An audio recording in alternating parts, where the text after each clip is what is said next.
अब हम लोग भीम आर्मी जिस चीज के लिए जानी जाती है, जिस ताकत जिस संघर्ष के लिए जानी जाती है, हम संविधान को भी मानते हैं, लेकिन इस बात को भी आप ना भूले कि हम सम्राट अशोक के भी वंशज हैं। भीमा कोरेगांव के वो 500 महारों का भी वंशज है। बिहार में वो वीर शिरोमणि चौड़मल के भी वंशज हैं। हम बुद्ध को मानते हैं, लेकिन युद्ध करना भी जानते हैं और बहुत अच्छे से जानते हैं। लेकिन अपील है, पुनः सरकार से अपील है, और आज भी जब राज्यपाल से हमारी मुलाकात हुई तो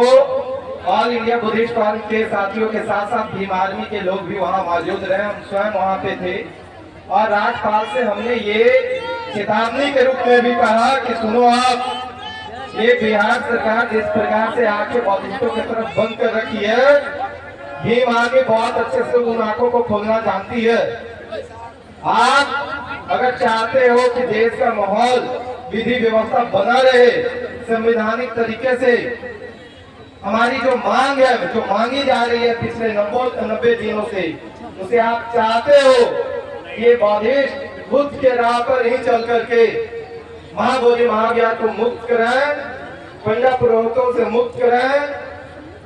BTMC 1949 एक्ट को रद्द कराएं, तो आप तत्काल सरकार से बात करो। और उन्होंने आश्वासन भी दिया कि केंद्र के सरकार से बात करके बिहार सरकार से भी हम बात करेंगे और आपकी एक डेलीगेशन को पुनः राजभवन में बुलाने का काम करेंगे। तो हम ये आपके माध्यम से भी, हमारे जो सोशल मीडिया के साथी हैं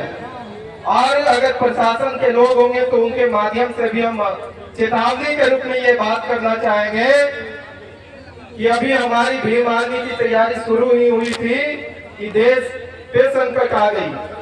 और जब देश पे संकट आ गई तो हम भी देश के साथ खड़े हो गए। हमने यात्रा निकाला था, विरासत बचाओ भारत बचाओ। इसीलिए भारत को बचाने के लिए हमने उस यात्रा को स्थगित किया है, समाप्त नहीं किया है। उसे पुनः बिहार के विभिन्न जिलों में लागू किए जाएंगे और वो यात्रा विभिन्न जिलों से चल करके लाखों की संख्या में ये बौद्ध के धरती पे गया में आने का काम करेगी। तो आप अगर हमारे इस आंदोलन के माध्यम से नहीं सुनोगे, इस जगह से नहीं सुनोगे, तो सड़कें जाम कर दी जाएगी। आप संसद से नहीं सुनोगे तो सड़कों को संसद बना देंगे और फिर एक दो नहीं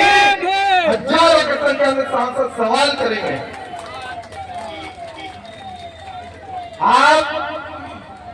मैं बार बार अपील इसलिए कर रहा हूं क्योंकि संविधान को मानने वाले लोग हैं, लेकिन संविधान भी अधिकार देता है जीवन की रक्षा का, अपने विरासत की रक्षा का, और उस रक्षा के लिए हिंसा करना गुनाह नहीं होता, ये संविधान भी बताती है हमें। तो अगर संविधान को भी मान रहे हैं और संवैधानिक तरीके से बात कर रहे हैं, तो वही संविधान कहती है कि विरासत और जीवन की रक्षा के लिए आप जो है अगर हिंसा करते हो तो गैर संवैधानिक नहीं होगा। और हम पुनः यहाँ पे,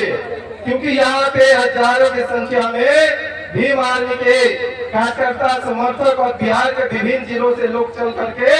लाखों की संख्या में भागीदारी यहाँ पे सुनिश्चित करने को आने को थे, लेकिन यहाँ के अधिकारियों की तरफ से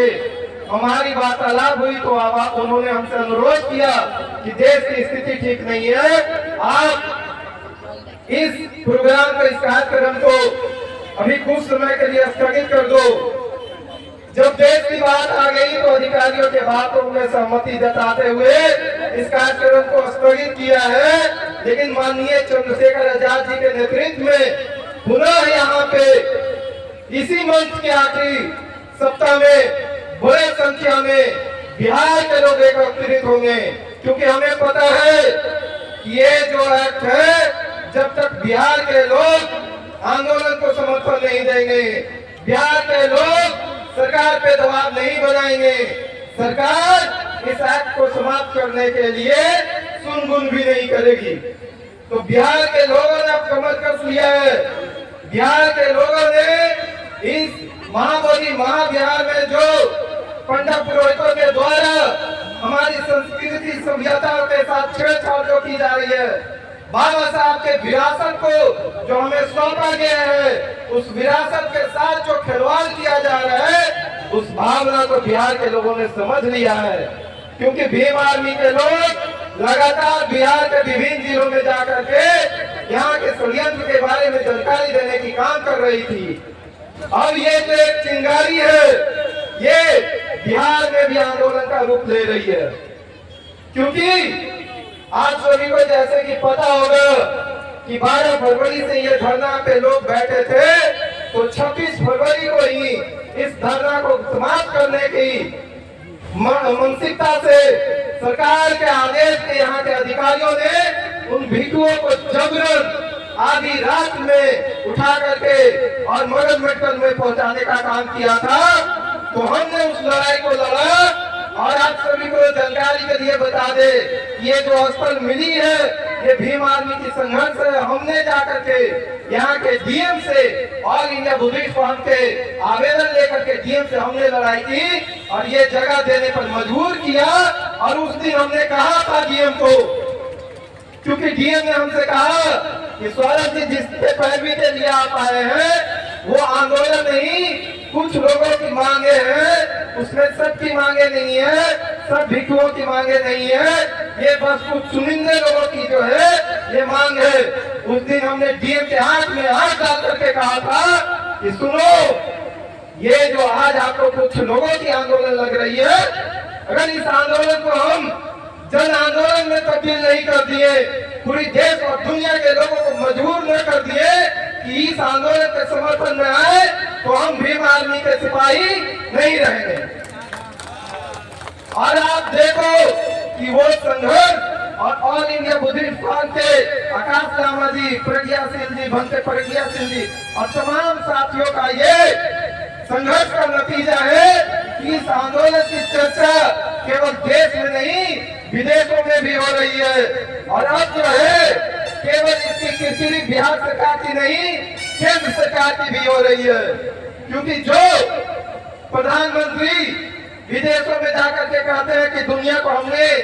युद्ध नहीं बुद्ध दिया,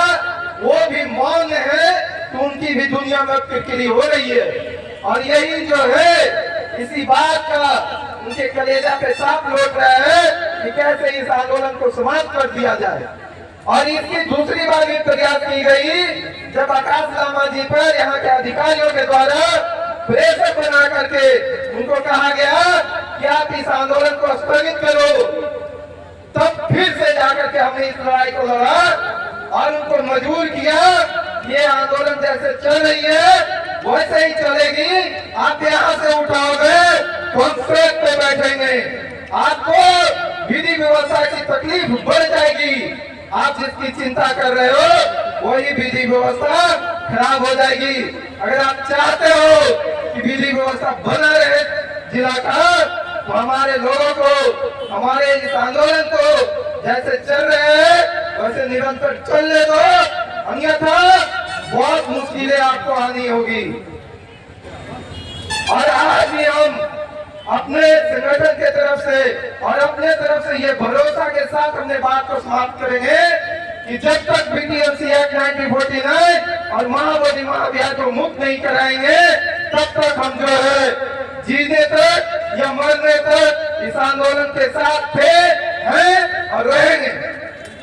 आप सभी को बहुत बहुत धन्यवाद। आप सभी को मैत्रीपूर्ण नमोदय। क्रांतिकारी जय भीम।